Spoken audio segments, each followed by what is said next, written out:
Hello everyone, welcome to week 4 of Ninaribena's Art Journal Prompts and More 2019. It's time to start our usual scraps project, and of course I made the cover for my journal that I'm going to be using for the Use Your Scraps project during week 2, which was the Junk It Up challenge.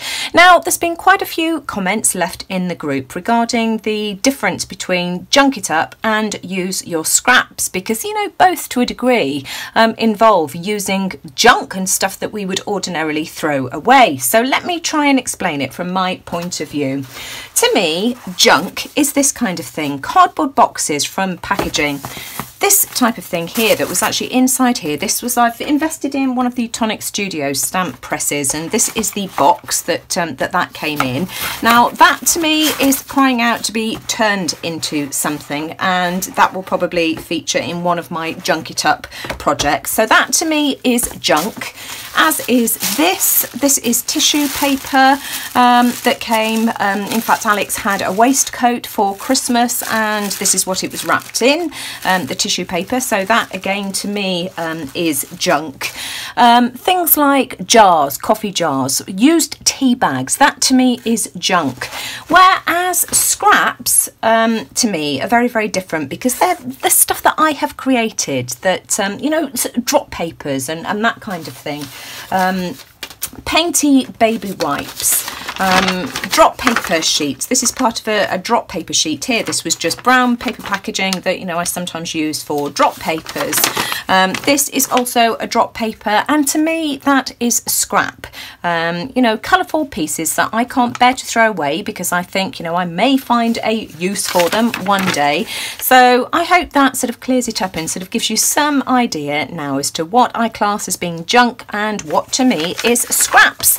So my usual scraps journal, I've been putting some pages together, not too many. This is what it looks like so far.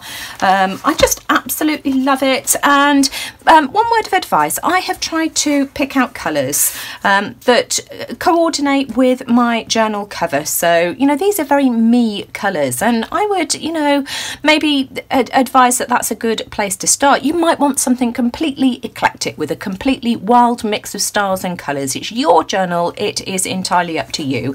As I say, I've tried to keep mine with a bit of a theme going. I've got lots of pinks and greens and blues, but you know, those tend to be the colours that I use anyway. And this is what I've decided to use. So let me just take this one out here.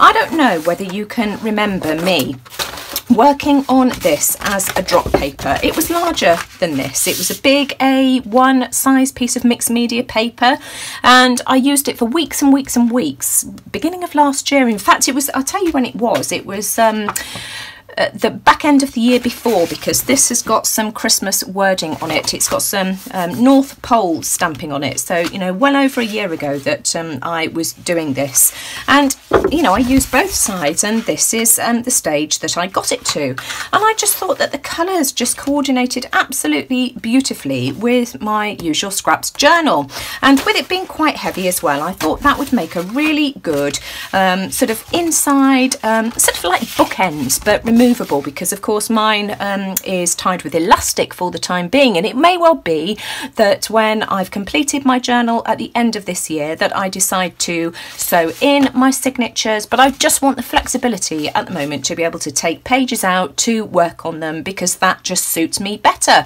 If you want to do sewn in signatures, then again, that, you know, is entirely up to you. You might want to work on an old book. It really, I mean, there are just so many options. You might not even want to do a journal. You might want to just do individual pieces and keep them in a lovely decorated shoebox. You know, as long as we're using scraps, it really doesn't matter whether you decide to do a journal or just do individual pieces each week. That is entirely up to you. So going back to this piece of drop paper, I have just folded it into sort of like an inside cover. It's got scribbles. I did a calligraphy course just after Christmas last year, and I was obviously practicing my writing, so it's got scribbles and doodles and just all sorts. It's got alcohol inks, it's got paints, it's got ink of gold, mica sprays, you name it, it's on here. And so I just folded it to match the spine. I just used a bone folder to do that, just so that I could have it going through all three of my elastics as sort of like an inside pocket, bookends, that type of thing. Let me just try and get this back in again. And you can see that I thought it was too big, so I folded it up, and I will probably sew the edges here as well, just so that I've got some pockets to put things in. But you know, that fits nicely, as you can see, into the creases of my spine. Then I've got 3 elastics. You can see the 3 elastics here. So I've just put a few pages into each signature. Not too many, because mine is strung with elastic. Of course, I can add more into it as I go along. So this was just a piece of drop paper as well. It's got some XOXO washi tape on it, and again, it was too big. This is a piece of A3 paper, so I've just folded it up. And so again, if I sew along the edges, or even glue along the edges here, then I've got myself a couple of pockets on either end. This is just another piece of drop paper. Quite often, if I want to give the illusion of things being neat and clean, or if I'm working on white and, you know, the paper that I'm working on blends into my mat too easily, and I just want to highlight it more for you, I'll grab myself a piece of black cardstock, and I'll use that as a drop paper, and that's exactly what I've done here. So this has got, you know, the outside, you can see where I've worked on something in the middle, but just, you know, some really lovely colours on that, lots of splattering, so I thought that was quite nice to have in here. It's quite nice as well that it's plain on the inside. This was the edge of one of my drop papers. I use all sorts for drop papers. I use plain pieces of white paper, mixed media paper. This is just a piece of brown packaging, and when I cut it down, I was left with this piece, so I thought it would be quite nice to have a plain piece as well as a splattered piece like this. And again, you know, I've just cut a piece off, folded it in half, and then folded my ends over so that I've got 2 side pockets for this piece here. I found a paper bag, which again I thought would be quite nice to have as a little pocket here, and then I've got something stiffer to work on at this end.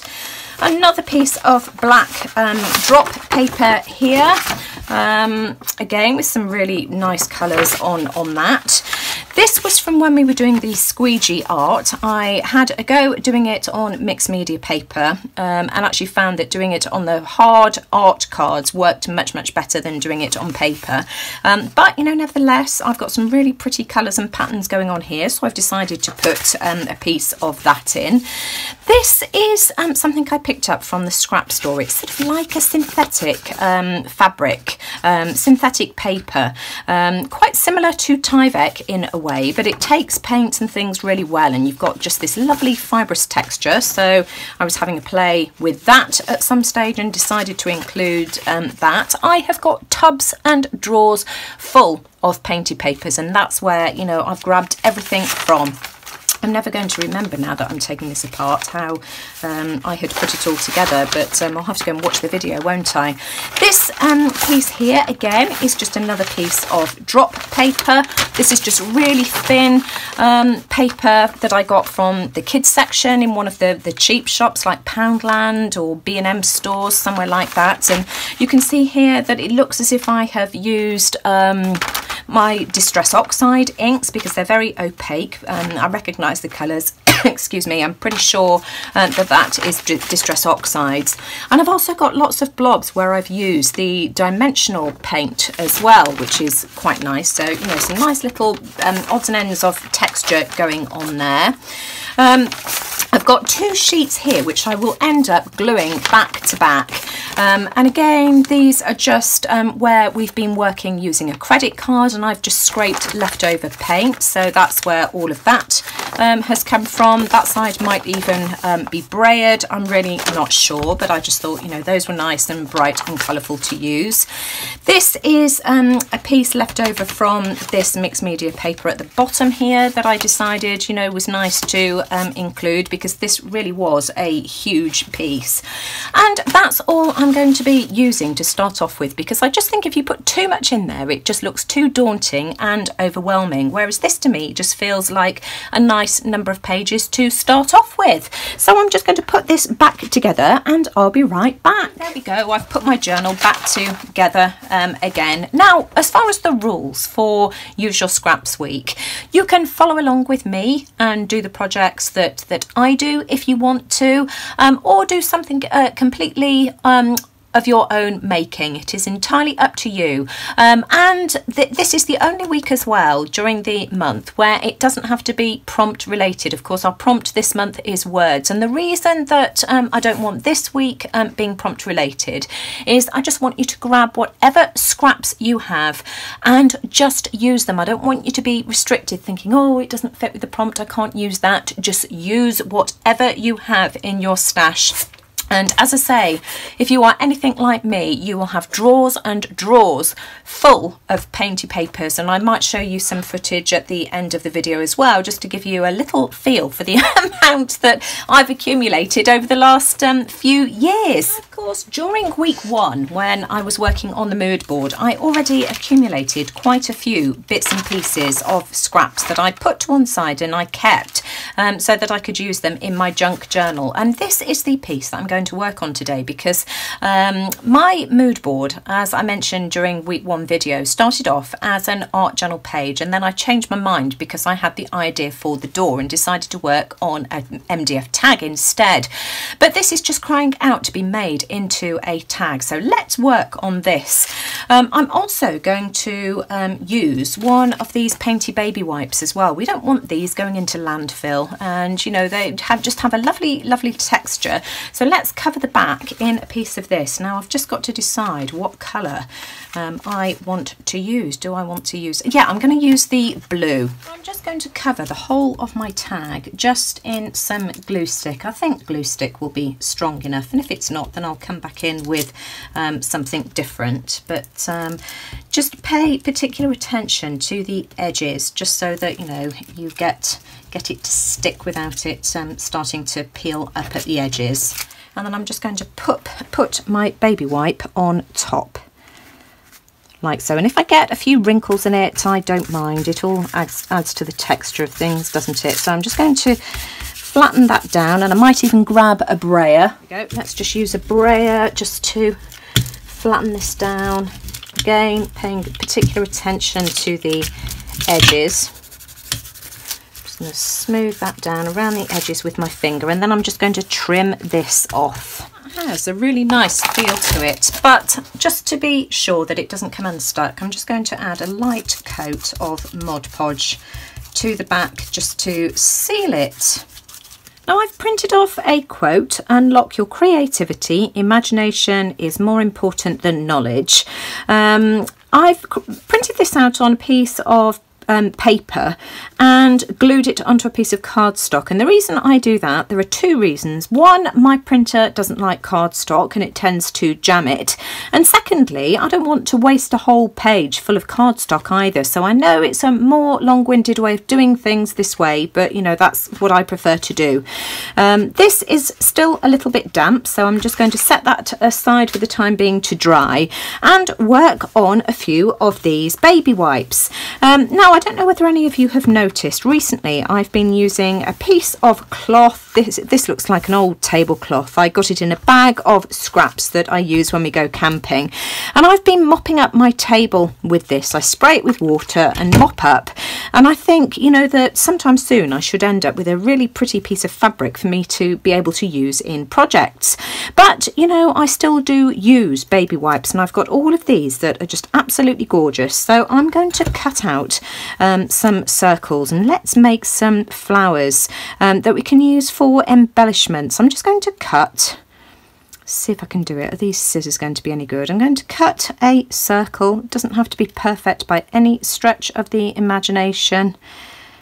And I'm going to cut a few in different sizes. I'm going to do this off camera so that I can grab a better pair of scissors, but you can see what I'm doing here. And I'm going to cut, as I say, a few different size circles out of all of these baby wipes. Not perfect by any means, but you know, that's fine. And as soon as I've done that, I'll be back. See here, I've cut my baby wipes up into varying sizes of circles, this one being the largest. And then I've gone down in size and I've stacked a few together. 1, 2, 3, 4, 5, 6 should do it. And I've got my handy dandy glue gun, courtesy of Linda. And I'm just going to apply a dab of glue to the centre of these and stick them down on top of one another. Oh, I've missed one. Come back. Like this, only a tiny bit of glue. You don't need a huge amount. There we go, and the last one. There we go. Let's just put my glue gun to one side. Be careful you don't burn yourself. And then I'm just going to heat up my heat tool for a second, because what you want to do now is just grab your heat tool and just melt the baby wipes. So I always start off at the largest, the outside, and you'll see it start to shrink and take on a flower shape.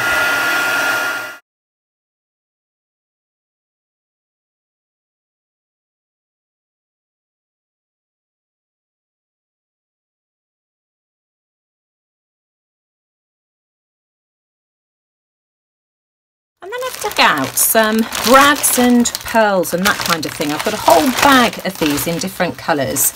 And I've got some of these brads. This was just a pack from the pound shop, Poundland I think it was. And I've just poked a hole with my pokey tool in the centre of my flower. Be careful when you're doing this, because you know you've got a blob of glue in the centre and it's a bit tricky to get through.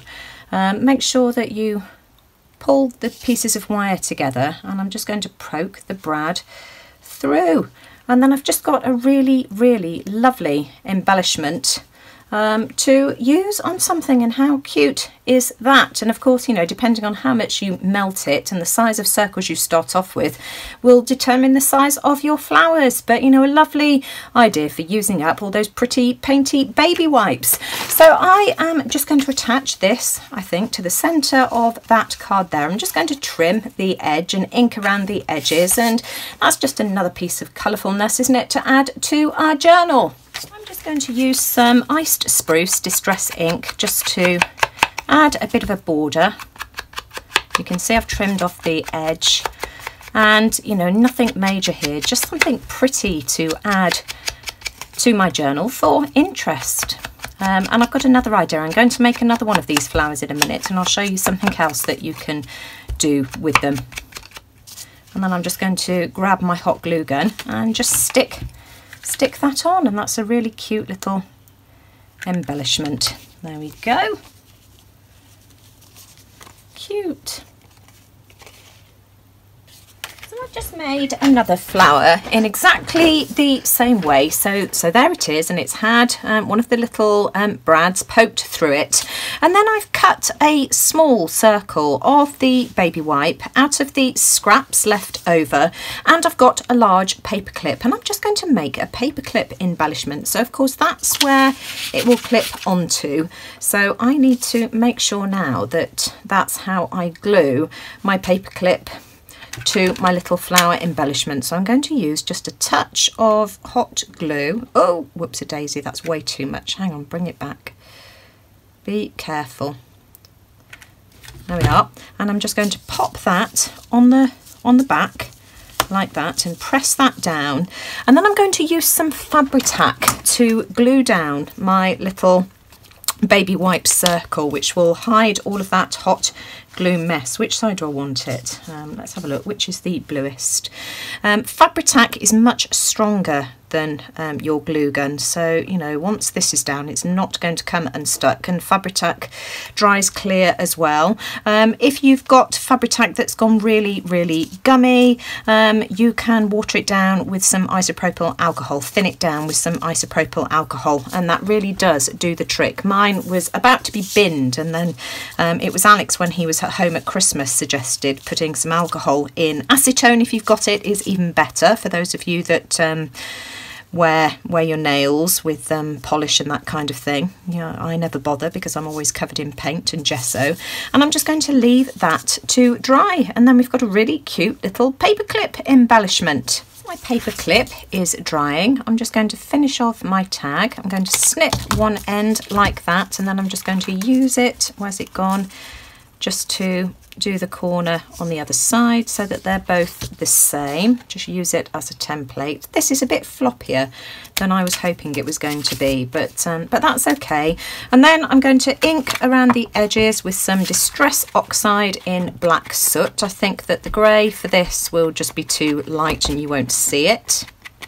Don't forget to ink up the back as well, just because, you know, that finishes everything off nicely. You might as well have your back looking just as nice as the front.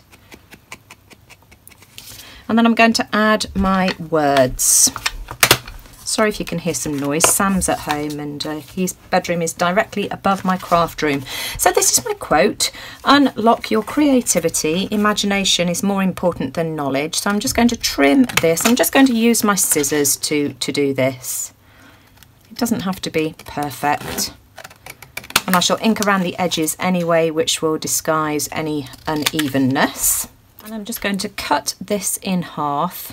Imagination is more important, there we go, than knowledge. And just ink around the edges again.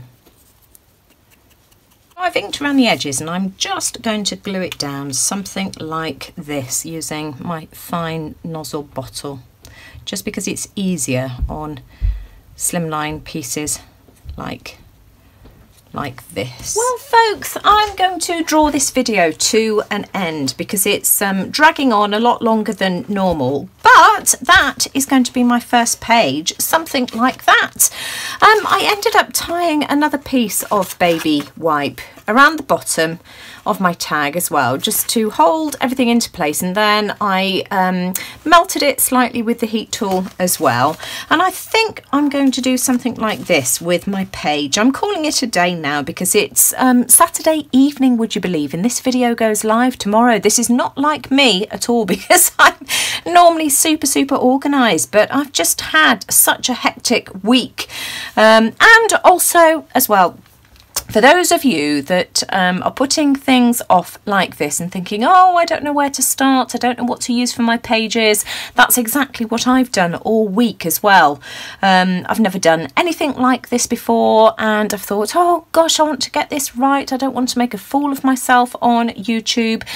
Just start, just do something, just raid your stash, pull out your pages first. And as I say, you don't have to sort of cram your journal full of pages, just pick out a few. You can always add to it if you're doing an elastic closure like me. So I think what I'll do is maybe come back early next week and I'll make this into a journal page. But for this one here, I added see possibility everywhere from one of the Tim Holtz Chit Chat words. This is my super cute paper clip, which I absolutely love. So that's all nice and dried on the back, and the Fabri-Tac was definitely the right thing to do. You could use glossy accents, that's really strong as well.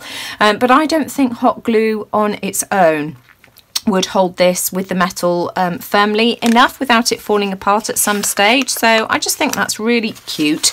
That's my tag. That's what it looks like front and back, and that's really cute too. So I just want to turn this into a journal page. Now I've also made a few extra paper clips and flowers out of the baby wipes, but I'm going to share those on another video because it's given me more ideas. But I've run out of the brads and I'm going to save this, and I don't know whether you can see if I hold that close, but we've got sort of like an oval here, and what I am going to do so that I can use this on a future project, I'll throw the rest of the cardboard away probably, but I'm just going to cut out that arch. And then what I will do then is use that on the bottom as a template so that I can follow it. And then I've got a little quote to use on something else. And how cute is that? So, you know, when you come to the end of some of your embellishments, have a look and see what the packaging has to hold. I'm going to have to tidy that up, but you get the general gist of it, and by the time I've inked, that will be perfect.